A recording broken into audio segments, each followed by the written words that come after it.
Hello friend, तो स्वागत है मेरे यूट्यूब चैनल बायोलॉजी जोन में। और आज का टॉपिक है सिलेंट्रेटा, नॉन कॉर्डेटा का थर्ड पार्ट सिलेंट्रेटा।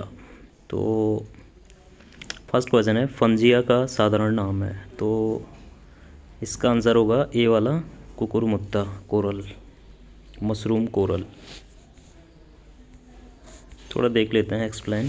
फंजिया का साधारण नाम कुकुरमुत्ता कोरल, मशरूम कोरल है, लाल कोरल, रेड कोरल, कोरिलियम, मस्तिष्क कोरल, ब्रेन कोरल, मियंट्रीना तथा आर्गन पाइप कोरल टूबीपोरा को कहते हैं।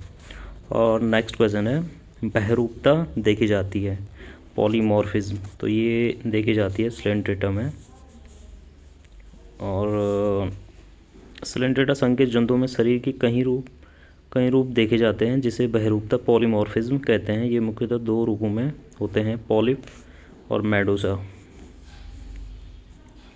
और नेक्स्ट क्वेश्चन है, मेटाजेनेसिस पाया जाता है। तो ये पाया जाता है ओवेलिया में। ये ओवेलिया में मेटाजेनेसिस पाया जाता है।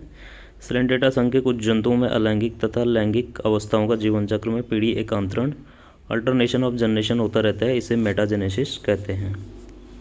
नेक्स्ट क्वेश्चन है, मेटाजेनेसिस किस वर्ग के जंतुओं में देखने को मिलती है। तो ये हाइड्रोजोआ। तो इसके तीन वो होते हैं, ग्रुप होते हैं, क्लास होती हैं इसकी सिलेंट्रेटा की, हाइड्रोजोआ, एंथोजोआ, स्काइफोजोआ। तो ये हाइड्रोजोआ में देखने को मिलते हैं मेटाजेनेसिस। और नेक्स्ट क्वेश्चन है, मेटाजेनेसिस की परिघटना देखने को मिलती है। तो ये देखने को मिलती है कुछ सिलेंट्रेट में, सम सिलेंट्रेट्स। और नेक्स्ट है, एक त्रिज्यतः सममित अकशेरुकी प्राणी जिसमें केवल उत्तक विभेदन है रखा जाएगा। तो ये रखा जाएगा निडेरिया में। और जो सेलुलर टाइप का विभेदन होता है, डिफ्रेंशिएशन, वो होता है पोरीफेरा में। और सिलेंट्रेटा टिनोफोरा में होता है आपका टिश्यू टाइप का डिफ्रेंशिएशन। तो बी वाला इसका आंसर। पोरीफेरा में होता है सेल टाइप का, कोशिकीय स्तर का। और प्लेटी हेलमंथीज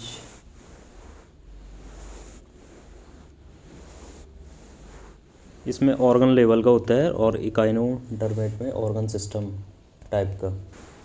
तो बी वाला इस होगा इसका आंसर, उत्तक विभेदन वाला, नाइडेरिया या निडेरिया भी बोलते हैं इसको। और नेक्स्ट क्वेश्चन है, ये देखो थोड़ा लिखा है इस पर, संघ निडेरिया या नाइडेरिया या सिलेंट्रेटा के प्राणियों में त्रिज्यतः या अरीय सममित रेडियल सिमेट्री भी पाई जाती है इसमें, तथा इनमें शरीर संगठन, ये देखो टिश्यू लेवल का होता है। इनमें अंगों का विकास नहीं होता है। और नेक्स्ट क्वेश्चन है, इफायरा लार्वा किसके जीवन चक्र में होता है। तो ये होता है ऑरिलिया। ये मैंने लार्वा वाली वीडियो अपलोड कर रखी है, आप उसमें सभी जो फाइलम है उनके लार्वा देख सकते हैं, कौन से जीव का कौन सा लार्वा है। तो ओवेलिया है, तो इसका लार्वा होता है प्लेनुला लार्वा। और नीचे देखेगा, और ओरेलिया में तीन लार्वा अवस्थाएं, प्लेनुला, स्काइफीस्टोमा तथा इफायरा होती हैं। ओवेलिया में केवल प्लेनुला लार्वा अवस्था होती है। नेक्स्ट है, कुछ ज्वालामुखी द्वीपों के तटों के पास पाई जाने वाली प्रवाल भित्ति कहलाती है। तो ये कहलाती है, डी वाला होगा इसका आंसर, तटीय प्रवाल भित्ति, फ्रिंगिंग रीप भी कहते हैं इसको। वैसे देख लेते हैं थोड़ा डिटेल इसका। प्रवाल भित्ति वैसे तीन टाइप की होती है। प्रवाल भित्ति कैल्शियम कार्बोनेट की बनी हुई विशेष प्रकार की संरचना होती है, जो कि गर्म तथा छिछले समुद्र में बनती है। इसका निर्माण मुख्य रूप से विशेष प्रकार के सिलेंट्रेटा जंतुओं कोरल द्वारा होता है। ये एंथोजोआ वर्ग के अंतर्गत आते हैं, इन्हें कोरल कहते हैं। ये कई प्रकार के होते हैं, देखो जो ये क्वेश्चन में दे रखा। तो इसका आंसर होगा डी वाला, फ्रिंगिंग रीफ या तटीय प्रवाल भित्ति। फर्स्ट है तटीय प्रवाल भित्ति, फ्रिंगिंग रीफ। ये ज्वालामुखी द्वीपों के तटों पर बनते हैं।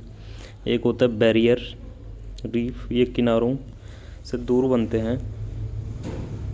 और थर्ड वाला है प्रवाल द्वीप, एटॉल कहते हैं इसको, एटॉल, ये लैगून के चारों ओर बनते हैं। और मोंगे की जो सबसे बड़ी चट्टान है तो वो है ऑस्ट्रेलिया में है, ग्रेट बैरियर रीफ कहते हैं उसको। और नेक्स्ट क्वेश्चन है कोरल चट्टानें कौन से जंतु बनाते हैं, तो ये बनाते हैं सिलेंट्रेट, और वो भी एंथोजोआ क्लास के जंतु बनाते हैं इसका। और नेक्स्ट क्वेश्चन है इनमें से कौन एक कोरल नहीं है, तो ये है साइनिया, डी वाला इसका आंसर।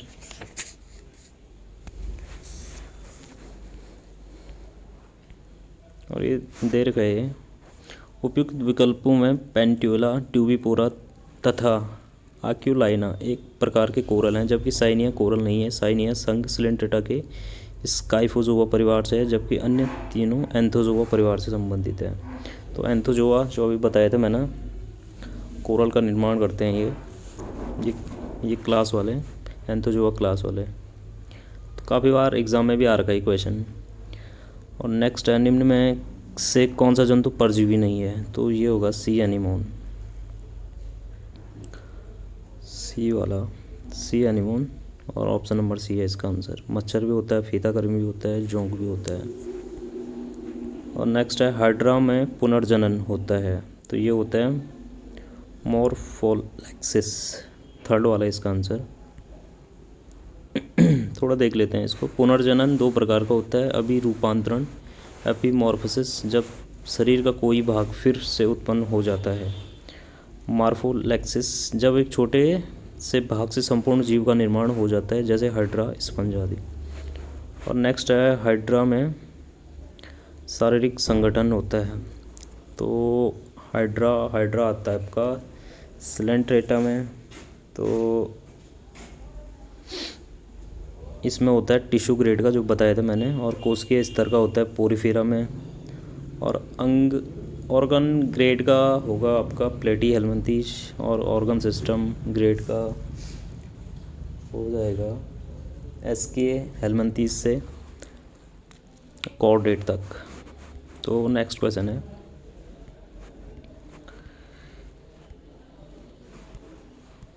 निम्न में से किस जंतु में तंत्रिका तंत्र पाया जाता है लेकिन मस्तिष्क नहीं, तो ये होता है हाइड्रा, बी वाला इसका आंसर।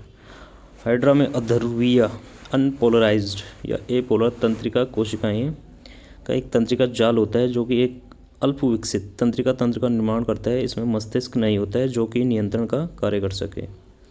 नेक्स्ट है ओविलिया के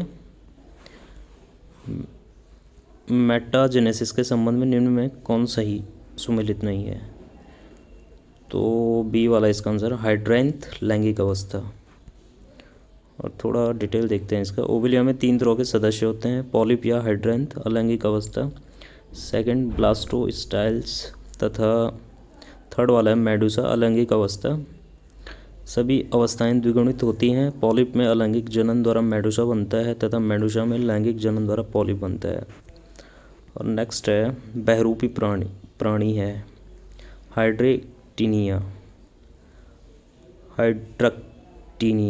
ए वाला इसका आंसर।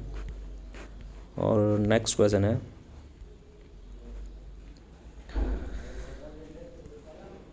निम्नलिखित में से कौन जंतु समूह फाइलम सिलेंट्रेटा के वर्ग एक्टिनोजोआ के उपवर्ग हेक्सा कोरेलिया में सम्मिलित है, तो इसका आंसर होगा बी वाला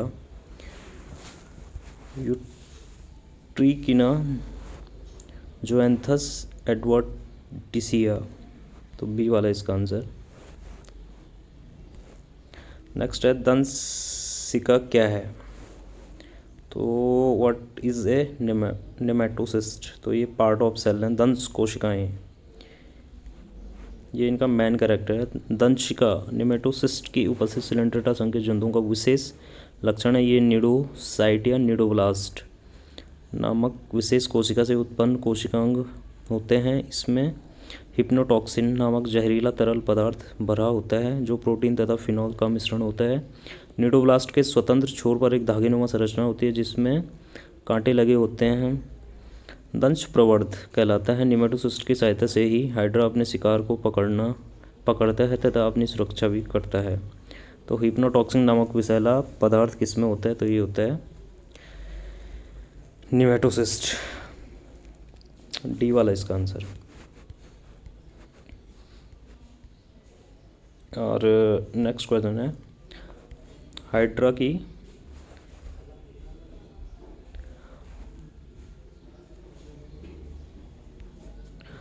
की दंश कोशिका से निकलने वाला विषैला द्रव है। तो ये है हिप्नोटॉक्सिन। ए वाला इसका आंसर। और नेक्स्ट है हाइड्रा के निमेटोसिस्ट में पाए जाने वाला विशेष विषैला पदार्थ है। ये है हिप्नोटॉक्सिन। ए वाला इसका आंसर। दंशिका निम्न में पाई जाती हैं। ये पाई जाती हैं स्लेंट्रेटा में। और ओविलिया की संवेदी कोशिकाएं ये हैं लिथोसाइट्स। थोड़ा देख लेते हैं इसको।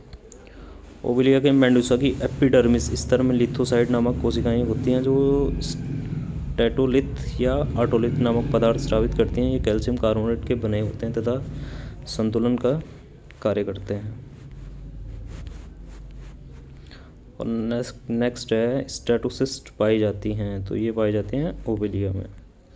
और प्लेनुला लार्वा है, ये है ओविलिया का। MNOP से करना है इसको याद। ओविलिया का प्लेनुला लार्वा। MNO के बाद आता है P, तो O से ओविलिया, P से प्लेनुला लार्वा कर लेना इसको याद।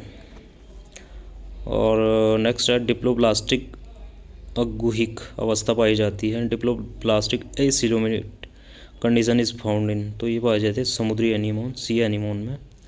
डिप्लोब्लास्टिक उन जंतुओं को कहते हैं जिनमें दो जननिक स्तर जर्म लेयर पाए जाते हैं, एक्टोडर्म तथा एंडोडर्म। और मेसोडर्म नहीं होता है इसमें। अगुहिक एसिलोमेट वह अवस्था होती है जब सीलोम गुहा अनुपस्थित होती है। तो यह अवस्था समुद्री एनीमोन में पाई जाती है जो कि स्लेंट्रेटा संघ का जंतु है। तो एसिलोमेट वैसे प्लेटी हेलमंथीस के जंतुओं को भी कहते हैं एसिलोमेट। सूडोसिलोमेट कहते हैं एसके हेलमंथीज।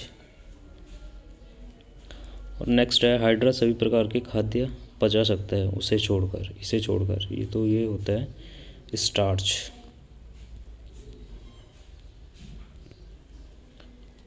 और नेक्स्ट होगा इसका, थोड़ा देख लेते हैं इसको। हाइड्रा में पाचन अंतःकोशिकीय तथा बाह्यकोशिकीय दोनों प्रकार से होता है। यह प्रोटीन, वसा तथा कुछ सरल कार्बोहाइड्रेट्स का पाचन कर सकता है। यह स्टार्च का पाचन नहीं कर पाता क्योंकि इसके भोजन से संबंधित एंजाइम इसमें नहीं होते हैं, तो इसलिए ये स्टार्च का पाचन नहीं करता है। ओविलिया के भोजन ग्रहण करने वाला जॉइट्स कहलाते हैं। तो ये कहलाते हैं पॉलिप। ओविलिया एक बहुरूपी जंतु है। इसकी कॉलोनी में कई प्रकार के सदस्य होते हैं। इसमें पॉलिप भोजन ग्रहण का कार्य करते हैं। तो नेक्स्ट क्वेश्चन है हाइड्रा की किन कोशिकाओं को भ्रूणीय आरक्षण कहा जाता है? तो ये होती है इंटरस्टिशियल सेल्स या अंतराली कोशिकाएं। और नेक्स्ट है ओरेलिया में रोपेलियम एक जटिल संरचना है। तो ये है 5 संवेदी अंगों की, 5 सेंस ऑर्गन। रोपेलियम ओरेलिया की एक संवेदी संरचना है। इसमें कुल 3 प्रकार के 5 संवेदी अंग होते हैं जिनका विवरण निम्नलिखित है। आसेली, 2 अल्फैक्टरी पिट्स और 2 टेंटिकुलोसिस्ट एक फर्स्ट। तो ये कुछ क्वेश्चन थे फाइलम सिलेंट्रेटर से।